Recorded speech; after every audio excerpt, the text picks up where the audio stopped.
একের পর এক বন্ধ হয়ে যাচ্ছে শিল্প তালুক। সেই কারখানার জমিকেই কাজে লাগাচ্ছে রাজ্যের শাসক দল। জোর কদমে চলছে লোহা চুরি, পুলিশের মদতেই এই কাজ, এমনটাই অভিযোগ বামেদের। আর এই মন্তব্যে উঠেছে সমালোচনার ঝড়।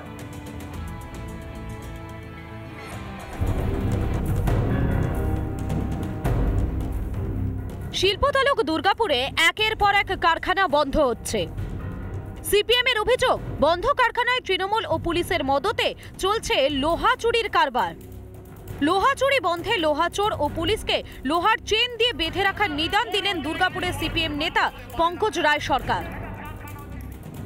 লোহা ভাঙতে ঢোকে আমরা বলছি মোটর সাইকেল সহ সেই লোহা কারবারিদের বেঁধে রাখবো, আর ওসি যদি হচ্ছে বাজাতে আসে সে ওসিকেও হচ্ছে লোহার চেন দিয়ে বেঁধে রাখবো, কারণ ওসিকে টাকা দেওয়া ছাড়া কোনো জায়গায় লোহার কারবার চলতে পারে না। মন্তব্য ঘিরে উঠেছে সমালোচনার ঝড়, যদিও নিজের মন্তব্যে অনড় সিপিএম নেতা।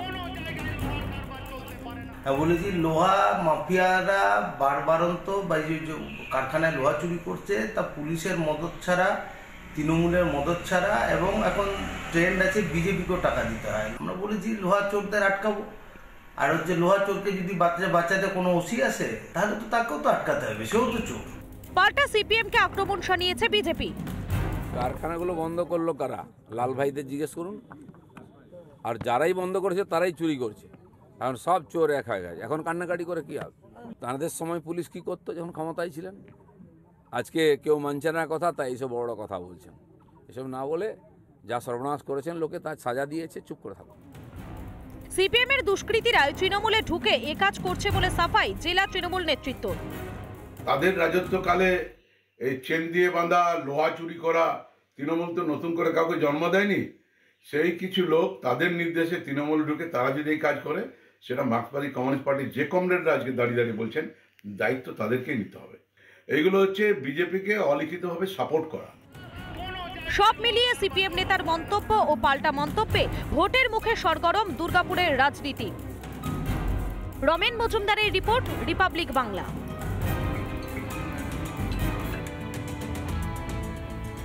দিকে দিকে ভেঙে পড়ছে বহুতল, বহুতল ভেঙে প্রাণও হারিয়েছেন বেশ কয়েকজন। এরই মধ্যে কেশপুরে উঠে এলো বেহাল স্কুলের ছবি। স্কুলের দেওয়ালে ধরেছে ফাটল, খসে পড়ছে চাঙড়। সেই স্কুলে প্রাণের ঝুঁকি নিয়ে পড়াশোনা চলছে শিশুদের, রীতিমতো আতঙ্কের ছবি স্কুলে।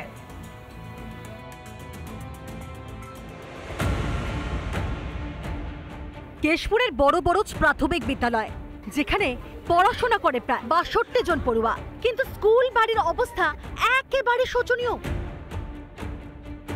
ক্লাসরুম থেকে শুরু করে বারান্দা, বেরিয়ে এসেছে স্কুলের কঙ্কালসার চেহারা।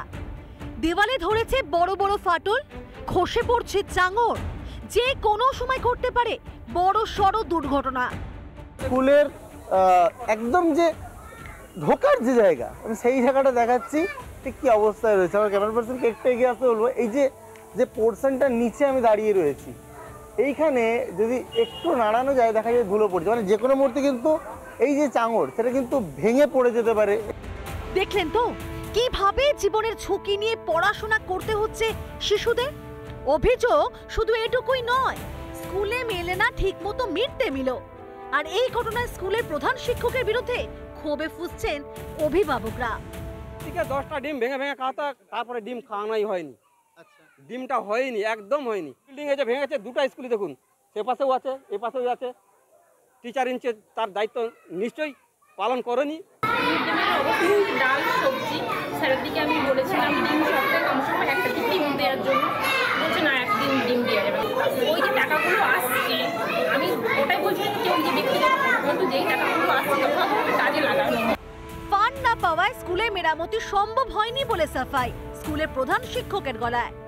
মানে অ্যাকচুয়ালি এটা আমাদের পক্ষেও বিপজ্জনক, শিশুদের পক্ষে তো অবশ্যই বিপজ্জনক। আপনি বলার পরে ফান্ড আছেন না? ফান্ডের জন্য আপিল করা হয়েছিল, অনেকবার আপিল করা হয়েছে, ঠিক আছে, যে এটা রিপেয়ার গ্র্যান্টের জন্য যাতে টাকা পাই, ঠিক আছে, কিন্তু রিপেয়ার গ্র্যান্টের কোনো টাকা পাইনি। বিপজ্জনক স্কুলে জীবনের ঝুঁকি নিয়ে পড়াশোনা করতে হচ্ছে শিশুদেরকে। স্কুলে কোনো দুর্ঘটনা ঘটলে তার দায় কে নেবে? এই রকমভাবে কিন্তু ভগ্নদশায় পড়ে রয়েছে একের পর এক স্কুল। এই স্কুলগুলো যদি বিপর্যয়ের মুখে পড়ে তবে তার দায় কি সরকার নেবে? এই প্রশ্নটাই গ্রাউন্ড জিরো থেকে রাখলাম আমরা। আনন্দপুর থেকে ক্যামেরা পার্সন মৃন্ময়ের সঙ্গে সুদীপ্ত, রিপাবলিক। ভোট প্রচারের অন্যতম মাধ্যম হচ্ছে দেওয়াল লিখন, আর দেওয়াল লিখন মানেই বেশ কিছু নজরকাড়া ছড়া। ব্যতিক্রম ঘটেনি এবারও। লোকসভা ভোটের আগে রানাঘাট লোকসভা এবং বনগাঁর বিভিন্ন দেওয়ালে জমে উঠেছে রাজনৈতিক দলের প্রচার যুদ্ধ। সবটাই চলছে ছড়ার মাধ্যমে। ছড়ার লড়াইয়েও জোর টক্কর চলছে তৃণমূল, বিজেপি, সিপিএম এর।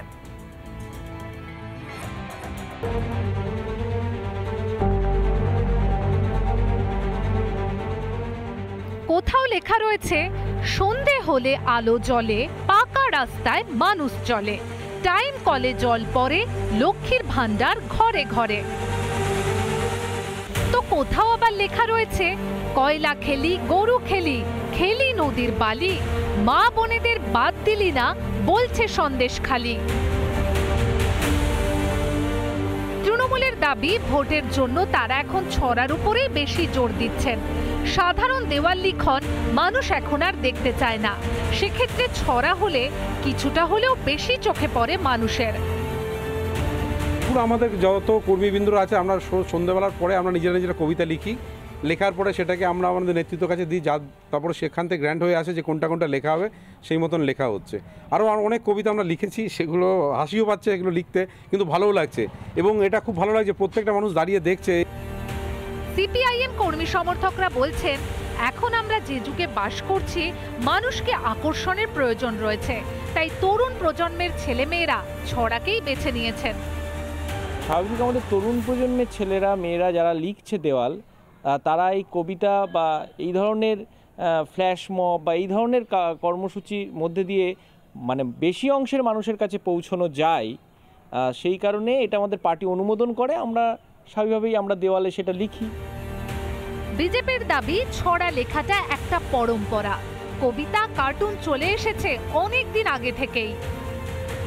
স্বাধীনতা সংগ্রামীদের যে লড়াই, কবি মুকুন্দ যে সেই সময় যে ছন্দ করে লিখতেন, ঠিক আমরাও সেইভাবে ছন্দ করে লিখছি। সাধারণ মানুষ সেটা খুব ভালোভাবে নিচ্ছে এবং বুঝতে পারছে যে এই রাজ্যের হাল মমতা ব্যানার্জি কোথায় নিয়ে দাঁড় করিয়েছে। খুব সহজেই ব্যঙ্গচিত্র বা একটা ছড়ার মধ্যে দিয়ে বলা যায় অনেক কথা। তবে কোন দলের ছড়া বেশি মন জয় করেছে তার সময়ই বলবে। রিপাবলিক বাংলা।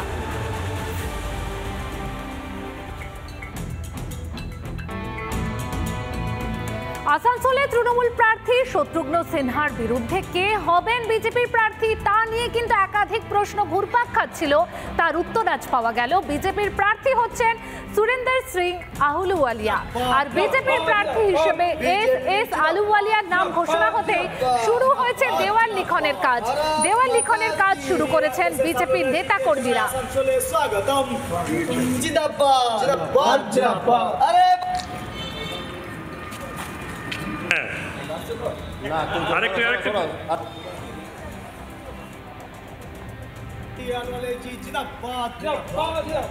আসানসোলে তৃণমূল প্রার্থী শত্রুঘ্ন সিনহার বিরুদ্ধে বিজেপির প্রার্থী হচ্ছেন সুরেন্দ্র সিং আহলুওয়ালিয়া। আর বিজেপি প্রার্থী হিসেবে নাম ঘোষণা হতেই শুরু হয়েছে দেওয়াল লিখন। তোড়জোড় শুরু হয়ে গেছে দেওয়াল লিখনের কাজে।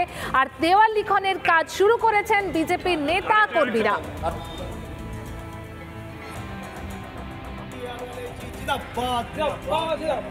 बीजेपी जिंदाबाद जिंदाबाद जिंदाबाद जिंदाबाद जिंदाबाद भारत माता की एसएस आलुवालिया जी के जगह आसानसोले स्वागतम जिंदाबाद जिंदाबाद जिंदाबाद अरे